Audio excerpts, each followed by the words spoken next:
যারা আখিরাতের ব্যাপারে ইয়াকিন রাখে, ইয়াকিন, শুধু বিশ্বাস না, বিশ্বাসটা একদম দিলের মধ্যে ইয়াকিন। আগুন জ্বালায়া ফেলে, এটা শুধু আমাদের ধারণা না, এটা আমাদের ইয়াকিন। ঠিক কিনা বলেন না? পানি ডুবাইয়া ফেলে, এটা আমরা শুধু ধারণা করছি না, বিষয়টা আমাদের এটার মধ্যে দিলের মধ্যে কি আছে? ইয়াকিন আছে।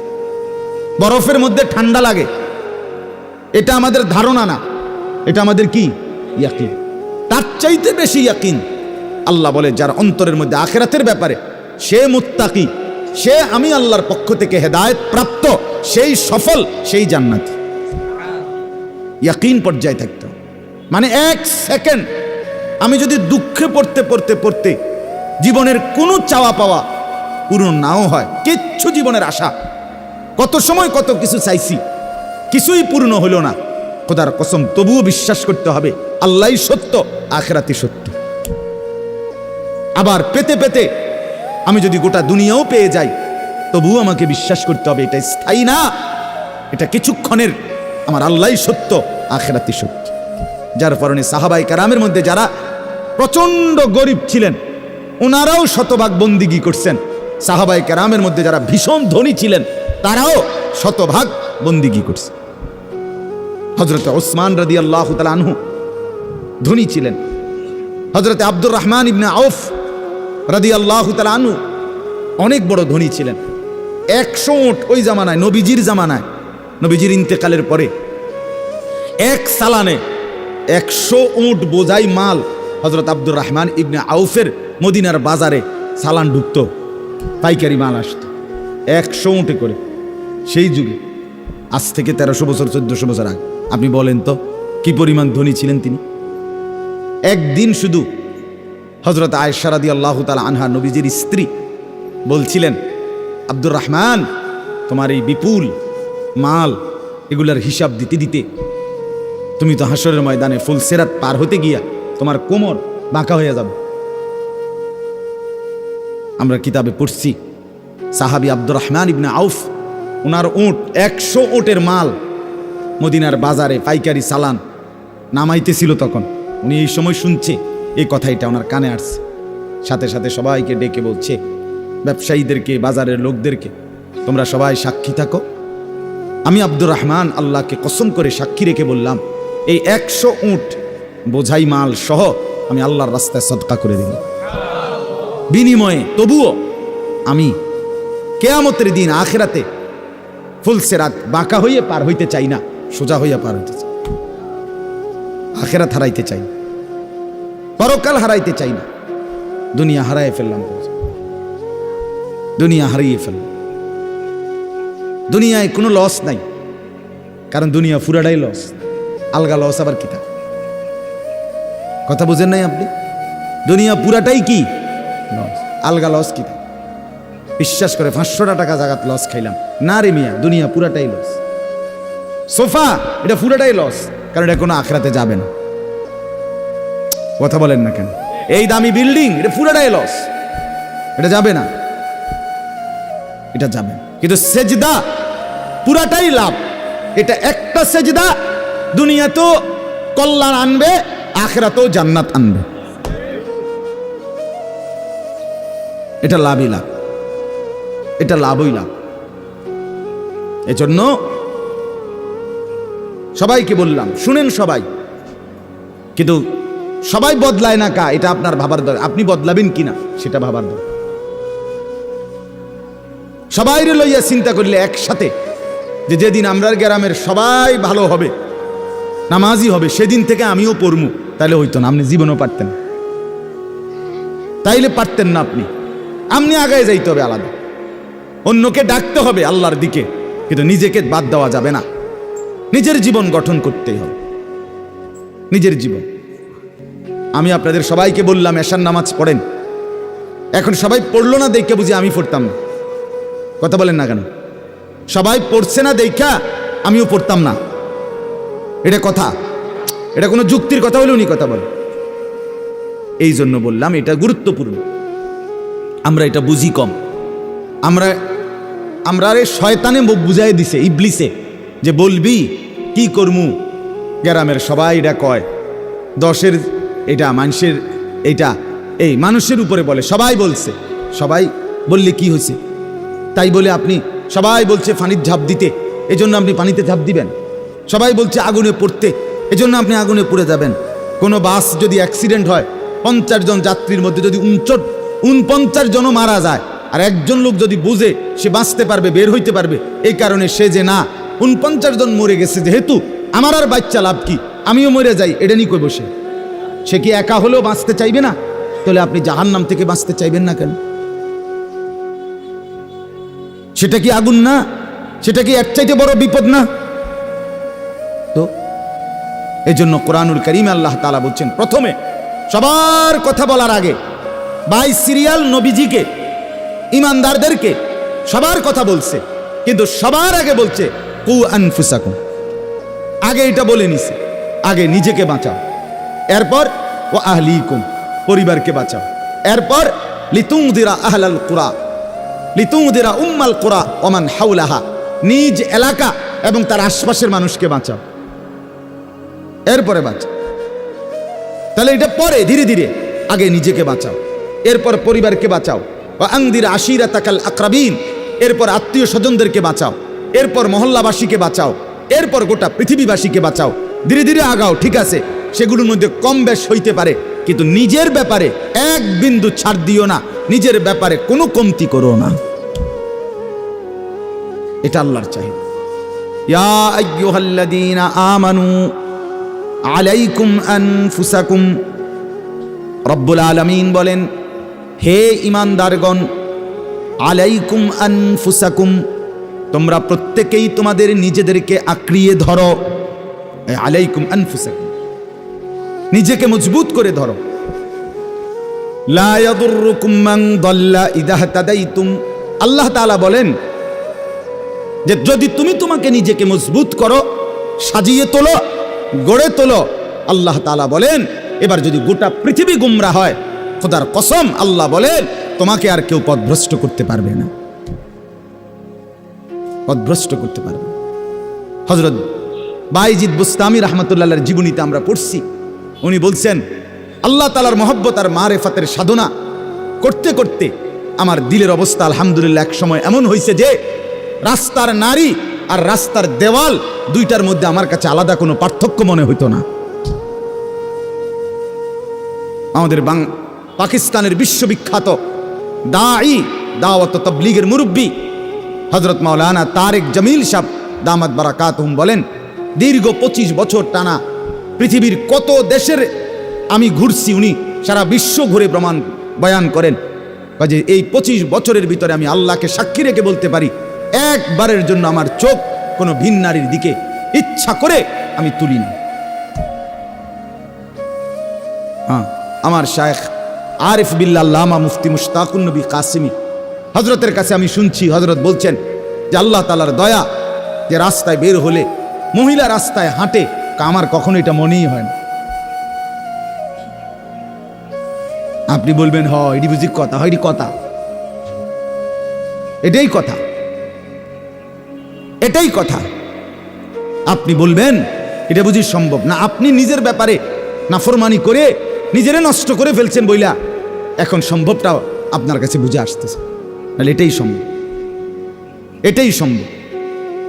হযরত ইব্রাহিম আলাইহিস সালাম বলছিলেন, সারা দুনিয়াও যদি নিজের এলাকাবাসীকে, কওমকে, নমরুদকে, সবাইকে বলছে হে আমার জাতি, তোমরা যদি প্রত্যেকেই একটা একটা মূর্তি সাথে করে বগলের তলে আইনা আমার সামনে স্তূপ দাও, তাহলে এই লক্ষ মূর্তিও যদি আমার সামনে আইনা থো, আর এটার উর্ফে যদি আমারে দাঁড় করাও স্তূপের উপরে, হযরত ইব্রাহিম বলছিলেন খোদার কসম আমি সেই মূর্তির স্তূপের উপরে দাঁড়িয়েও বলবো লা ইলাহা ইল্লাল্লাহ,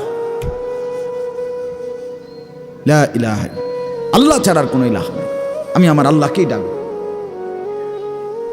আমরা কিতাবে পড়ছি রাসূলুল্লাহ সাল্লাল্লাহু আলাইহি সাল্লামের একজন নওজোয়ান যুবক সাহাবীকে খ্রিস্টান যুদ্ধে খ্রিস্টান সৈন্যরা বন্দী করছিলেন। খ্রিস্টান সেনাপতি এতটা সুন্দর ছিলেন, উনি নিজের মেয়েকে বিয়ে দেওয়ার জন্য খ্রিস্টান সেনাপতি ওই যুবক সাহাবীকে প্রস্তাব দিছিলেন, তুমি আমার ইসলাম ছেড়ে খ্রিস্টান ধর্ম গ্রহণ করো, আমার সুন্দরী রূপসী কন্যা তোমাকে বিয়ে দেব। তিনি বলছেন, আল্লাহর কসম, আমি তো গোটা পৃথিবী ত্যাগ করতে পারি, কিন্তু ঈমান ছাড়তে পারি না। তখন বন্দি করে রাখছে নিজের রূপসী মেয়েকে 3 দিন আবদ্ধ ঘরে। ওই সেনাপতি নিজের মেয়েকে বলছে, তুই তার সাথে একাকী থাক 3 দিন, যে কোনো মূল্যে তুই তাকে অপকর্ম করতে চেষ্টা কর। 3 দিন পরে সেই মেয়ে ওই আবদ্ধ ঘর থেকে বের হয়ে বলছিল, বাবা ইন্নাহু হাজারুন আম সাজারুন, আল্লাহর কসম বাবা, আমার মনে হয় যে এই লোকটা এটা হয় পাথর নয়তো কোনো গাছ। লা ইয়ালতাফিতু ইলাইয়া মাররাতান, সে তো আমার দিকে একবারের জন্য এক নজর ফিরেও তাকায়। মানুষের কোনো অনুভূতি তো নাই মনে হয় তার মধ্যে। কেউ যখন নিজেকে গঠন করে, গোটা পৃথিবী নাচলেও তার আর অসুবিধা হয়। আলহামদুলিল্লাহ, আমরা যারা মাদ্রাসায় পড়ছি, আমরা এটা দিল থেকে বলতে পারি, আমরা যারা মাদ্রাসায় পড়ছি ছোট্টবেলা থেকে, আজকের এই পৃথিবী পোশাকে, কাপড়ে, লেবাসে, ডিজাইনের, রঙে ঢঙ্গে আরো যদি মনে করে ফ্যাশনেবল, আরো বলে আধুনিক হয়ে গেছে, আল্লাহর কসম আমরা এই সমস্ত আধুনিকতার সামনে দাঁড়িয়ে আমাদের এই পাঞ্জাবি, টুপি, দাড়িওয়ালা পোশাককেই সর্বশ্রেষ্ঠ সুন্দর মনে করি। আমরা মনে করি দাড়িবিহীন চেহারা সুন্দর নয়। আমরা মনে করি এই বখাটে চুল, সেলুনের চতুর্দিকের যে কাটিং, এগুলো কোনো চুলও না, চুলের জাতও না, এটি কোনো মানুষের বাচ্চার চুল না, কোনো মানুষের সাওয়ার চুল না, এগুলো কোনো সুস্থ স্বাভাবিক মাতাল হয় নাই, পাগল হয় নাই, স্বাভাবিক কোনো মানুষের চুল এত বিকৃত কালারের হইতে পারে না, ডিজাইনের হইতে পারে। আর সে তো মুসলমান, মুসলমানের চুল এমন হবে কেন? ইহুদিরটা হইতে পারে, সেটা তাদের ব্যাপার। খ্রিস্টান হতে পারে, তার ব্যাপার। হিন্দুর হইতে পারে, সেটা তার ব্যাপার। কিন্তু আমার মুসলমান, আমার যুবকের চুল এমন হবে কেন? মূল কথা হইল আত্মমর্যাদাহীন, বেগায়রত, আত্মসম্মান বোধ নাই, নিজের পরিচিতি নিজের কাছে নাই, নিজেই নিজেকে চেনে না। সে কার সন্তান, মা কে, বাবা কে, ধর্ম কি, তার আল্লাহ কে, তারে বানিয়েছেন কে, তাকে কাকে মানা উচিত, কাকে অনুসরণ করা উচিত। আজকে টেলিভিশনের অব্যাহত প্রচারণা, দুশ্মনের অব্যাহত টানা লাগাতার প্রচারণা আমাদের নারী পুরুষকে বেসামাল বানায়। সবাই মিলে পাগল যে কাফেরের মতো সাজো, দুশ্মনের মতো সাজো, ইহুদির রঙই রং, খ্রিস্টানের সাজে সাজ, কাফের বেঈমান নাস্তিক মুরতাদ তাদের রং ঢং, তাদের চুল, তাদের লেবাস, তাদের জামা, তাদের শাড়ি, তাদের গহনা, তাদের প্যান্ট, তাদের লেবাস, তাদের পোশাক, এটাই সৌন্দর্য, এটাই আকর্ষণীয়। এটা হলো মূলত রুচিহীনতা, বিকৃত মানসিকতা, আত্মসম্মান বোধ, আত্মপরিচয়হীন ব্যক্তির পরিচয়। যে নিজেকে চিনে না, যে জানে না আমি চিনি আলহামদুলিল্লাহ, আমার আল্লাহ আছে, আমার একজন রসুল আছে, আমার একটা কিতাব আছে, আমার একটা ধর্ম আছে, আমি কেন অন্যের পোশাক পরবো, আমি কেন অন্যের রঙে সাজবো? আমি কি ফকির? কথা বলেন না কেন? আমি ফকির নাকি বেটা? আমি তোরটার মতো মানবো কেন? আমার আল্লাহ আছে না, আমার রসুল আছে না, আমার লক্ষ্য চাইতে বেশি সাহাবি আছে না, আমার আউলিয়ায়ে কেরাম আছে না, ওলামায়ে কেরাম আছে না। তাইলে এজন্য দয়া করে প্রত্যেকে ফিকির করেন, আত্ম উপলব্ধি বড় নিয়ামত, বড় নিয়ামত। নিজেকে চিনা, নিজের বুঝ বুঝা, দুনিয়ার ব্যাপারে বুঝেন, আরো দেখেন, আরো ভাবেন, একজন একজন করে ভাবেন। দুনিয়া আরো যদি সাজান, খোদার কসম ক্ষণিকের ক্ষণিকের ক্ষণিকের অল্প সময়ের দুনিয়া চমৎকার সাজাইয়াও তৃপ্ত হইতে পারবেন না, তৃপ্ত হইতে পারবেন। এবছর চমৎকার রং দিছেন বিল্ডিংয়ে, 2 বছরের মাথাত বিভিন্ন খান দিয়া সামরা উঠিয়া এটা আবার যেই সেই, ঠিকই না বলেন? তা আবার রং দাও। এই সোফা চমৎকার বানাইছিল, ওই যে বার্নিশ নাই, দেখেন এই যে সোফা, এটা এই যে দেখেন, কথা বলেন না, এই সোফা এটার মধ্যে আসেনি অন বার্নিশ, তো এটা আবার কি করতে হইব? তো লাভ হইল কই? দুনিয়া তো ধোকা, দুনিয়া ধোকা। এই সৌন্দর্যময় চেহারা নারী 30 বছরের ব্যবধানে উনি বুড়ি, আর কেউ ফিরা এদিকে ফিরা সেফও হালায় না।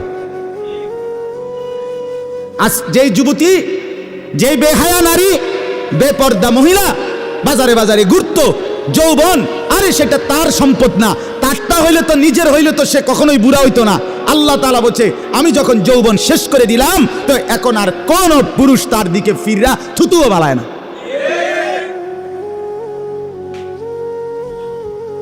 থুতুও ফেলে না।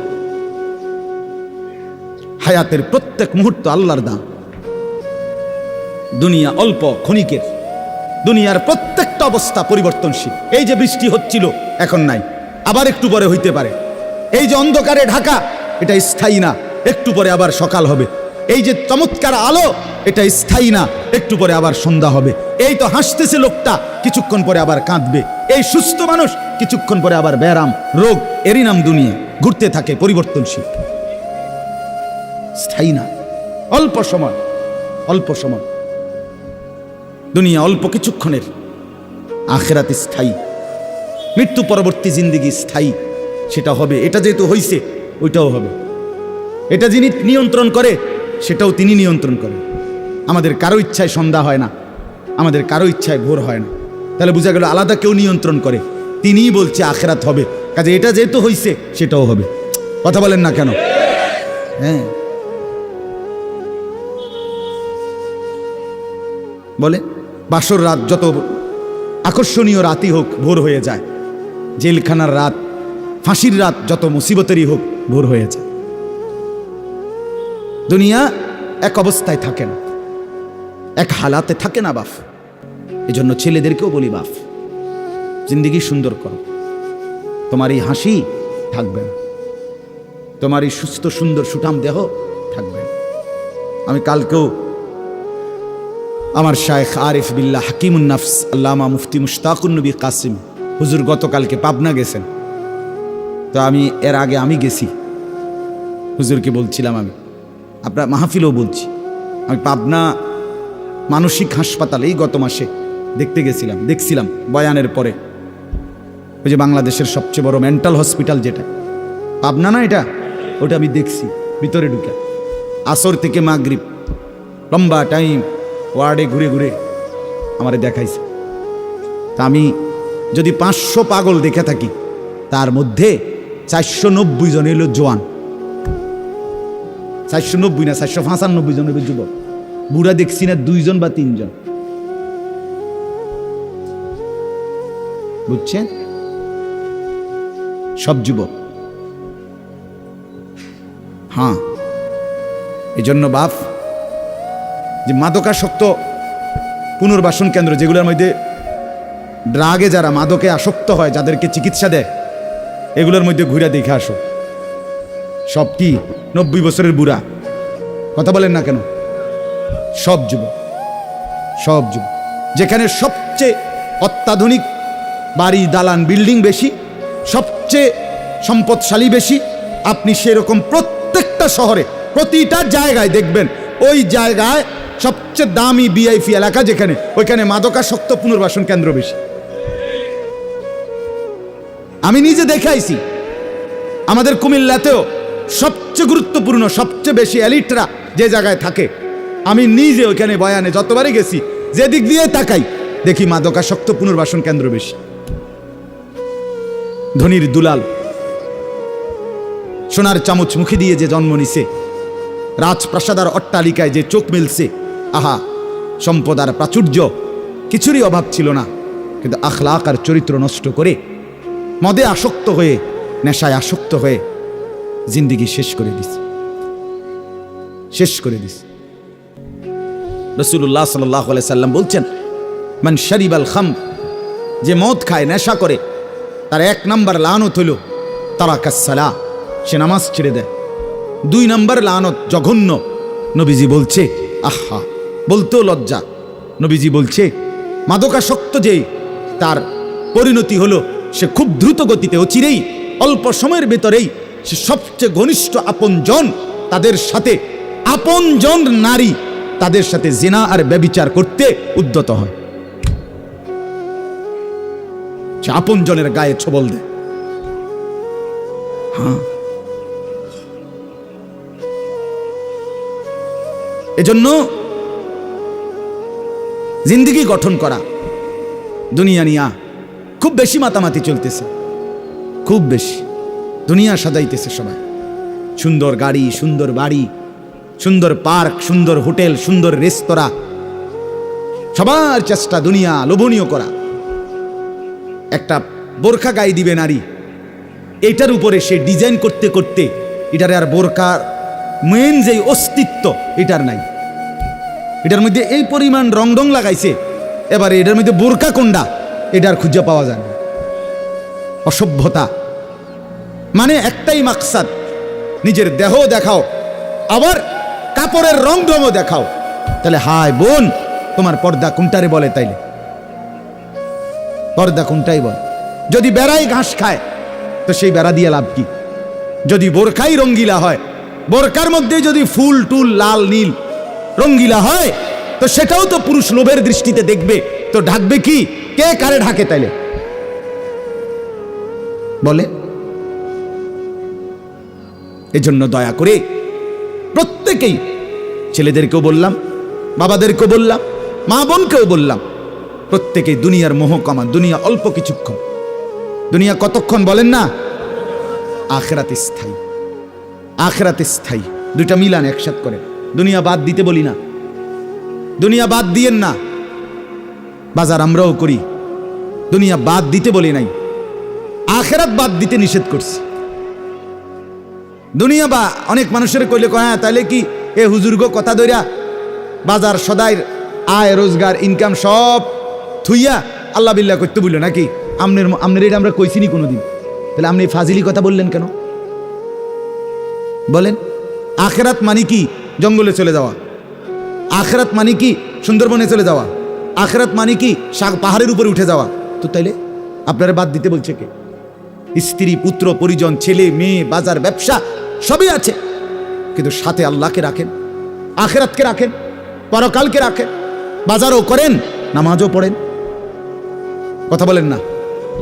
হাসি আনন্দ মজাকও করেন, আল্লাহকে সেজদাও করেন। স্বামী স্ত্রী সংসার করেন, আল্লাহকে সেজদাও করেন। রাসূলুল্লাহ সাল্লাল্লাহু আলাইহি সাল্লাম, তার একসাথে 9 জন স্ত্রী ছিল, 9 জন বিবি ছিলেন আল্লাহ পাকের অনুমতিতে একসাথে। তো তিনি প্রতি রাত্রে পৃথক পৃথক সিরিয়াল করা রুটিন মাফিক স্ত্রীদের কাছে রাত থাকতেন। কিছুটা সময় স্ত্রীকে সময় দিতেন, বাকিটা সময় তাহাজ্জুদের নামাজে আল্লাহ তাআলার জন্য সারা রাত দাঁড়িয়ে থাকতেন, দাঁড়িয়ে থাক। নবী সাল্লাল্লাহু আলাইহি সাল্লাম কি আহার করে নাই? নবী সাল্লাল্লাহু আলাইহি ওয়াসাল্লাম কি সংসার করে নাই? নবী সাল্লাল্লাহু আলাইহি সাল্লামের কি সন্তান ছিল না? কথা বলেন না কেন? নবী সাল্লাল্লাহু আলাইহি ওয়াসাল্লামের খায়বারের মধ্যে নবীজির নিজের খেজুরের বাগান ছিল। রাসূলুল্লাহ সাল্লাল্লাহু আলাইহি ওয়াসাল্লামের শস্য আপনার খেজুরের বাগান ছিল। তাইলে আল্লাহ নবী সাল্লাল্লাহু আলাইহি ওয়াসাল্লাম দুনিয়া বাদ দেন নাই। সাহাবায়ে কেরামের অসংখ্য সাহাবী তারা বাজার করতেন, ব্যবসা করতেন, তরি তরকারির চাষাবাদ করতেন, খেজুরের বাগান করতেন, আঙ্গুরের বাগান করতেন, তারপরে আখিরাতের বন্দিগিও করতেন। এটাকে বাদ দিতে বলছে কেউ আপনাকে? আমরা বললেই উল্টা কথা কয়, উল্টা মাইতো না চাই। হুজুরের এত কথা ধরলে আর চলন যাইতো না। আর না আপনি একটা চলিন হইয়া গেছেন, আর আমরা উঠতে রয়েছি সবাই। আমনে গেল ভাত খান, আমরা 3 বেলা চিরা খাই ভিজাইয়া। এজন্য দয়া করে আখিরাত বাদ দিয়েন না, আখিরাতকে মিলান।